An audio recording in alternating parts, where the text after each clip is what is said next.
If you know anything about me, you know I'm always trying to automate or systemize my business as much as possible. Running a salon has many moving parts, and if I can get just one more thing off my plate, I consider that a huge win. That's why when I first heard of Salon Scale, I knew it would be the perfect addition to my business. Salon Scale is a complete backbar management app for automating costs and inventory tracking. Salon Scale tracks all of my inventory from color to gloves to beverages and monitors all of my salon's product usage and costs in real time. One of my favorite Salon Scale capabilities is the weigh option, where my team and I can weigh our color bowls before and after a service, and Salon Scale automatically tracks how much color we've used and wasted. Now my team and I no longer have the headache of manually tracking inventory, with one less worry of something slipping through the cracks. I personally use and love Salon Scale and think it's a great investment for all salon owners. If you're ready to take a huge thing off of your plate, check out Salon Scale. Visit salonscale.com. That's salonscale.com.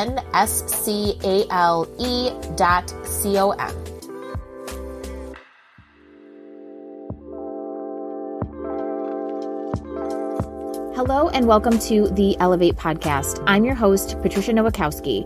I'm a salon owner, educator, mindset, and leadership coach that helps salon owners go from overwhelmed and burnt out to motivated and empowered. It is my mission to help you systemize your business, generate more profit, and create a career that you love. Join us every week to learn about the small shifts you can make to elevate your business regarding mindset, marketing, social media, business systems, and so much more. Welcome to this week's episode of the Elevate podcast. On this week's episode, we have a very special guest. We have Dana, who is a micro salon owner, and she is also very well versed in our industry and has experienced so much. So today we are going to chat about non-competes, and we're going to chat about contracts and lawsuits that can possibly happen in our industry. Dana, do you want to take a moment to introduce yourself? Yeah, my name is Dana Wexler. I'm the owner of DNW Luxe Hair Studio in Lincoln Square, Chicago, Illinois. I have been a solo suite operator owner now for the last just about 4 years. And I have done a ton of different employment sort of styles in the industry in my 15 years. I've done W-2, I've done commission, I've done team-based, I've done booth rental. And out of the 5 salons that I've been to, I can't say that a single one was run to legal. I love that. So like you and I have been connected for, it's been a few years. I feel like it's been at least since 2020, like that, maybe mid 2020.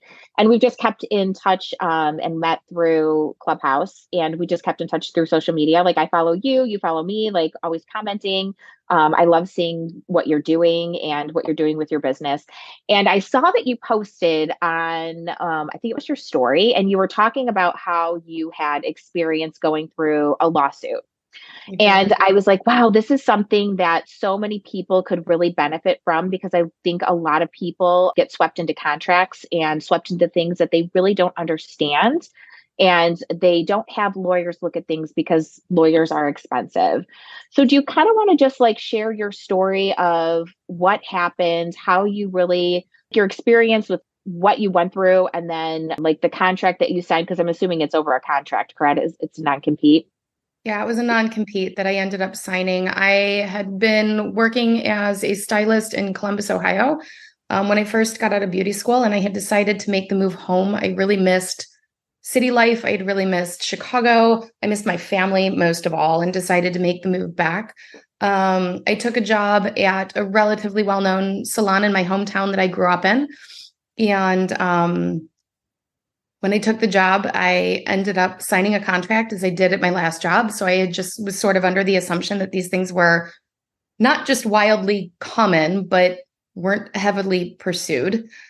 Didn't necessarily read the terms and conditions of that contract, because again, like you're sort of told that like these things are pretty common. And if you're signing up to do like a training program, you'll probably have to pay that back if you quit. And I didn't necessarily realize that like There was really no grace period in the contract. And the minute I signed it, I was due to give up 2 years of my life until I could move on. And I realized very quickly after taking that job that it was not a healthy fit. And I couldn't leave without necessarily paying back the costs of the education that I was receiving, which at the time was a lot. Very, very thankful for that education. Unfortunately, so I ended up waiting and my 2 years was up. It still wasn't a particularly good fit between me and my employer at the time.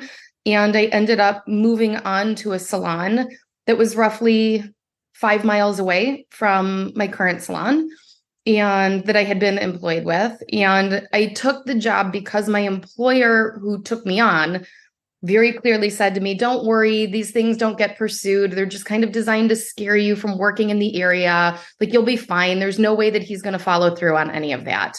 And sure enough, 2 weeks, 3 weeks behind the chair at my new salon, somebody walks in, asked for my name. I assumed it was a walk-in haircut. And he says, you've been served. And I lost it. I went ballistic. Like, my employee, like, there are tears streaming down my face. My, current employer pulls me to the back. She's like, don't worry about it. We can handle this. We can handle this. Thinking that, like, she's going to be my support in all of this. And, like, she wasn't at all. Like, she wasn't going to give me a lawyer. She wasn't going to help me fight my case.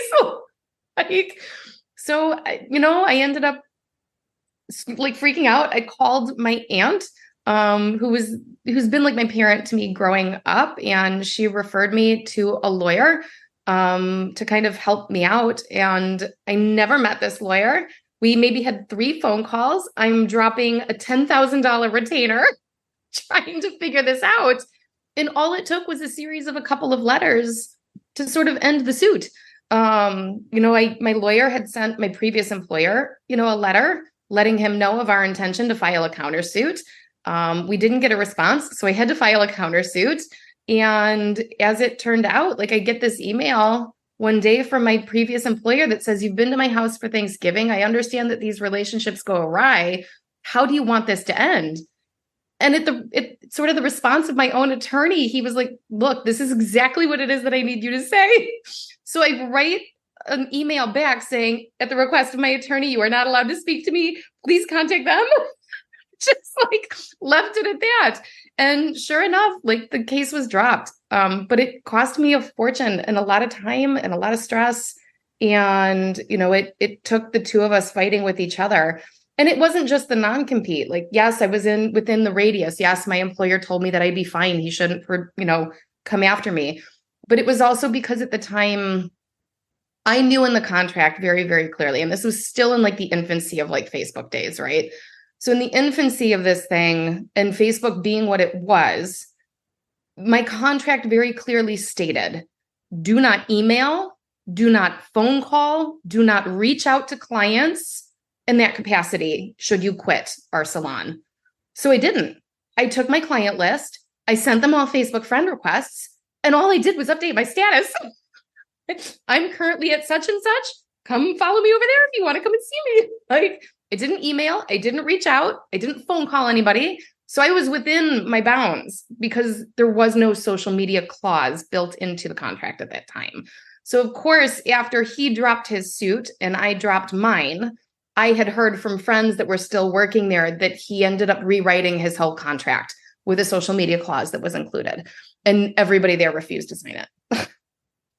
So it created a firestorm. So I feel like there's so many things to unpack here. First of all, you were locked into this contract. It was at least a 2-year contract because they were giving you education, which I understand, like, to invest in a hairstylist and to take time to educate them it's expensive. I think I saw a post. It's like, training costs you like $25,000, something along those lines. It's very expensive. But as a person in this business where you felt like this is not the right spot for me, I know I don't belong here, I'm not happy, and then you're stuck there. Like, what was your mindset as an employee, and what was your job performance like? Because I feel like that had to be affected, feeling trapped.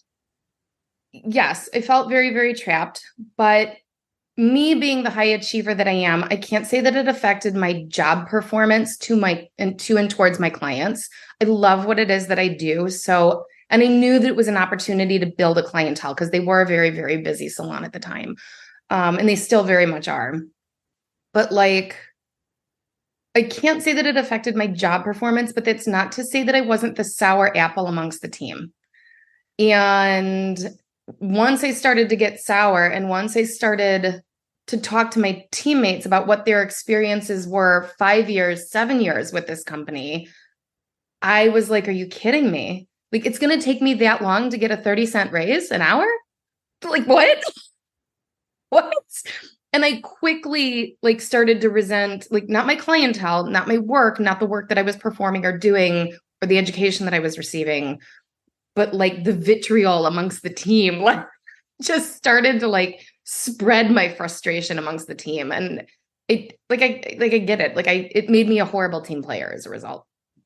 Yeah, I feel like it just breeds for toxic culture. So like I want to like flip the switch on this too, because I think this is beneficial for both hairstylists and salon owners, because it really is like we're a team. Like we have to be a team. Like we have to be a team with our stylists, and our stylists have to be a team with us. It's a group effort to create success on both ends. What changes could have this salon owner made in order to retain you as the great stylist? Because you're a great stylist. And that's the whole goal, right? As a salon owner is to retain our team. So what could they have done differently that maybe would have switched your perspective and maybe gotten you to stay? I think there was a compiling set of factors for me. I think the biggest factor at the time for me was twofold. I needed a very, very clear growth plan and growth strategy. I had built my clientele very fast, and clearly there was no path towards higher earning. And I was sitting at a place where I was considering food stamps, to a year and a half into working there. And it was frustrating because I had teammates that on a team-based pay schedule were making $60, $70 an hour. And he had switched from commission to team-based. And in order to retain his higher earners, he had to pay them a higher hourly, but it left him with nothing to pay the younger, newer staff. So there was no growth plan because they were earning so much. So there was no way for me to scale and earn in that business. I think the second factor that really was the knife in the heart for me was I had suffered a major, without giving too much information, a major, major, major personal family blowback. And I had called the owner in an absolute meltdown after a family member had attempted to take their own life. And she had said to me, this is their problem. We're sorry that this happened, but you either get your ass into work or you're out of a job. And I am thinking to myself, I am in no condition to be messing with chemicals and clients right now. I can't even believe I'm being told this while I'm applying for food stamps and while I'm trying to sort of save my own life here. And that's when I would go in very silently. And I had keys to the salon because I would open and close the salon because I was also working the front desk as well as behind the chair to try and earn an hourly wage. And so I would go in early to the salon to open, and I would very quietly start to gather my clientele list. And then, to top it all off, not am I only working behind the chair, and I'm working the front desk, trying to put in 80 hours a week at 2 salons. But then he wasn't paying me the time and a half that I was trying to earn on top of it. And he said, well, you're working at 2 locations. These 2 businesses aren't affiliated with one another. So that's why we're not paying you that. So I had been devastated at that point. Like I was financially decimated and just needed to go. Yeah. And that was really it. And I just think having the awareness, like it can't always come down to profit. Like the people are your profit. And you need to be really, really aware of those sensitivities and really aware of whether or not they're able to make a life happen within your business. Because, if you're coming in with new suits and cars for your kids and your staff is applying for food stamps, there's a major disconnect in how your staff is providing for you, but still can't provide for themselves. Yeah, insane, and it happens more often than it should. I think, everyone should be profitable. The stylist should be profitable. The salon owner should be profitable. Again, it should be a group effort. Like, you can't have people applying for food stamps when, yeah, especially if you're putting in the work, you're working 80 hours and you're, doing reception work, you're doing everything that you can. Like, that just sounds just insane. He was the one that gave me the paperwork for the food stamps too. I think that's what really was super offensive to me. Yeah. So, and he was like, "Here, this will help you out." One of the things that like a lot of salon owners need to do, they need to stop. I'm assuming that you were forced to sit there and wait for clients to come in without pay. Is that? No. Yeah. Yes. So on an hourly basis, we had to sit there, but when it was like I said, it was a very, very busy salon. So I was really fortunate enough to work really well with the higher producing team. So while I was waiting for clientele to come in, I made it a point to make myself available to them so that I could learn. That's great. And I knew that was available because there was a very high-end educator working with them that was very well known with that particular brand. And I wanted to spend the majority of my time picking her brain. So I love that.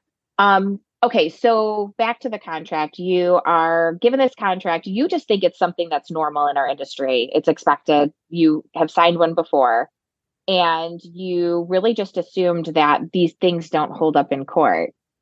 And they do. Like, I know I could say a handful of people who have gone through lawsuits, not only for non-competes, but also for, purging stylists or poaching stylists, recruiting stylists, whatever you want to call it. There was a salon that actually went through a lawsuit and lost, by the way, for taking an abundant amount of stylists from a certain salon and brought it to their own. And then, of course, non-competes. And I don't think people realize, they say, and your new saloner said this, they don't hold up in court. But you still have to pay lawyers' fees, and you still have to represent yourself, and you still have to hire a legal team. And that is what is expensive. You can't just be served and walk away, right? Like, you can't be served, walk away, and go, well, this won't hold up in court. Like, you have to address the lawsuit. Like, you can't just let it fester there, because if you don't start responding, the courts are going to assume you're guilty, and that will hold up in court. So that was what I had started to learn really quick. And retainer, you talked about needing a $10,000 retainer. And that's not something usually that you can just put on a credit card. A lot of law firms do not accept credit cards. So that's an expense that you have to figure out. And that's just to retain. And then lawyers can be anywhere from $200 to $500 an hour. So I think that people are careless and really just kind of disregard the consequences that can happen without really diligently really looking into what they're signing and what they're putting themselves into. I know you recently just talked about going to beauty schools and really sharing information with students who really just don't know what to expect when they get out into this, this world and our industry. So what are some of the things that you actually share with them to inform them when it comes to legally, I don't want to say legally because you're not a lawyer, but when it comes to legal documents and when it comes to, proper pay and things like that?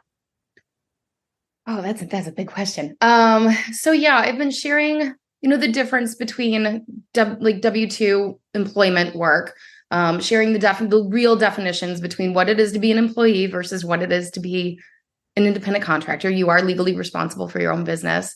I kind of like to review a lot of the tax implications that are involved with that as well, because I think that there are a lot of people that leave school thinking that independent work, they're going to make more money. And that's not the case a lot of times, because the cost of running your business is something that a lot of people don't realize is there. And then there's the tax implication. You're going to pay double the taxes. And I think that when it comes to contracts, I always like to say that there are a couple of things to look out for. Make sure that there's a beginning date and an end date, and make sure that at least it is up for review every single year. Like, a contract needs to be up for review based on how the business evolves, based on your needs, based on the needs of the employer, and come to the table. I always like to say, if a contract comes up, take 24 to 36 hours to really read it over before you give the employer the answer as to whether or not you want the job. And if you happen to have a family lawyer or a family friend that understands law, have them read it through it with you, just to make sure that you understand what's there. And make sure, for me anyway, like I would make sure that there's at least, because I do not think 30 and 60 days is long enough anymore, especially when a lot of people are demanding a 4-day work week. I would say demand at least a 90 to 120 day grace period on that contract to make sure that you can walk at any time. And just say, you know what, we're cutting our losses. We need to go ahead and just let this go. This isn't working out. Best of luck. And everybody can walk away scot-free. I personally, like, I took a high risk with my first hire. You know, I really want her onboarded quick. We are trying to get her onboarded very, very fast behind the chair. And she is coming with me to, you know, a cutting certification that I'm really excited to have her there on. She's very excited to be there. And I think as an employer, like, you just need to realize that, like, if you're looking to hire, set aside the funds first before you hire is kind of what I ended up doing, which is why it took me so long. It's like, look, I want her behind the chair in 6 weeks. I'm going to financially plan for 12 because it's going to take her time to build. And then after that, hopefully we can get her kind of up and going because I know I'll have to be paying her hourly as she's taking models and whatnot. So yeah, so those are things I look out for. It's expensive to have a staff. It's expensive to have employees. Again, I don't think people understand business until they're doing business. And I think the taxes, you know, people don't realize that your employer is paying half of your taxes. So, you know, you think that you're going to go and make all of this money if you do things legally. A lot of people will just kind of, you know, not claim cash, which I just am so against, because you're only hurting yourself in the future, and you're hurting your retirement, your Social Security, you're hurting just like being able to get a loan. These things all matter.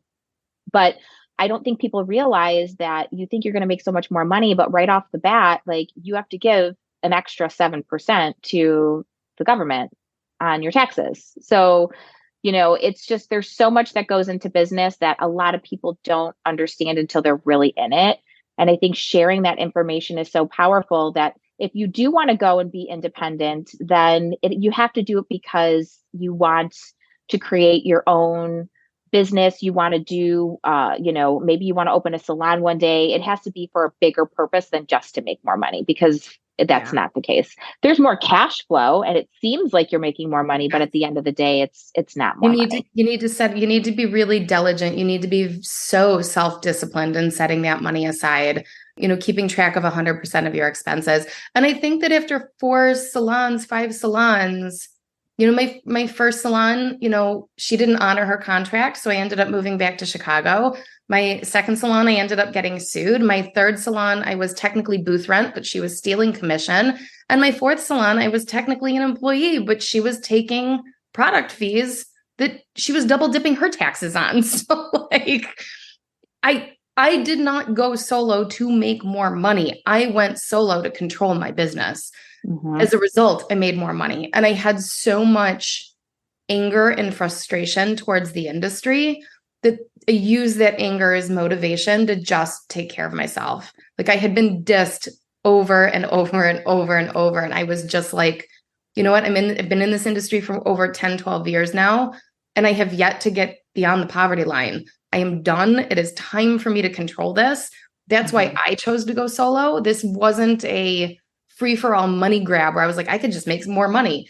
Making more money was the side effect of staying in control and running my business to legal.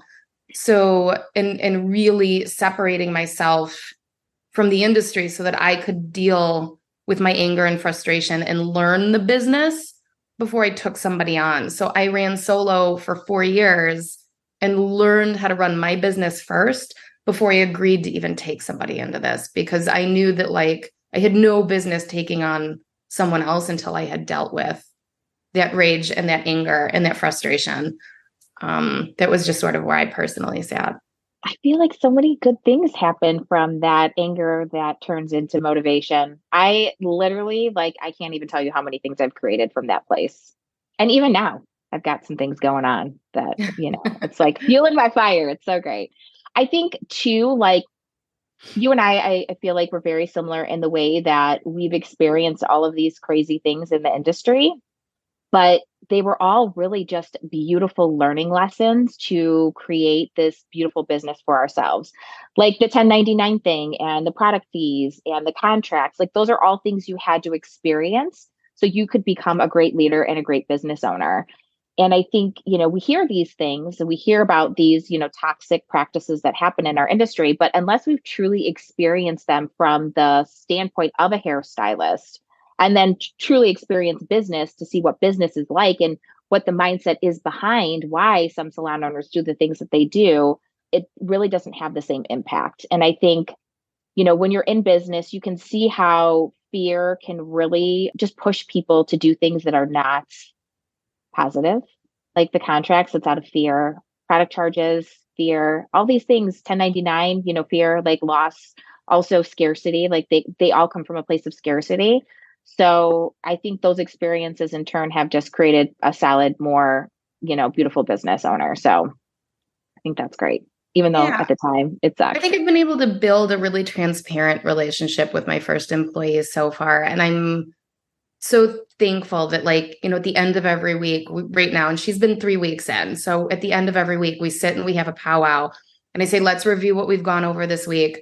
Where is it that, something needs to change? What do I need to be doing to kind of get you on board? How are you feeling about the training that you've been receiving so far? And it's funny because she just started taking models for blow dries. And as we kind of dive into color theory a little bit, and she was talking with one of my clients. I offered, we are charging for blow dries, but I offered my personal clientele free blow dries with her in order to get my clientele comfortable with her. So my goal is to start transferring people out of my chair, right? So she was talking with one of my clients and she was going over what she had been training with me. And at the end of the day, she was just like, I can't believe I've learned all of this already. I can't even believe the things that you brought to the table. And that for me was validating because for years I had felt like I was the crazy team player. I was the one that was the bad apple. I was the one that had no business going into business and no business going into leadership. And I don't know that I really realized that everybody telling me no was the yes that I needed. I don't know if that makes any sense, but it totally makes sense. I hear that so much. I was always told it was too much. I was always told this isn't your business. I was always told your ideas don't belong here because the space doesn't belong to you. And it's like, I had always had this drive to be like, why aren't we doing more to make more? I'm a very type A personality. I'm very much a go-getter. When I like to do something, I like to do it well. And I look back and I'm like, had these things just been done, you guys could have been making more money. I could have been making more money. What did I miss? And I think the constant no, I had just let it beat me down for so long until I just needed to turn the noise off and be alone for a while and realize that that was the push I needed. Yeah. I have been there too. I worked at the same salon for 10 years. I only worked at one commission salon, which is kind of crazy to think about, but it was a little cultish.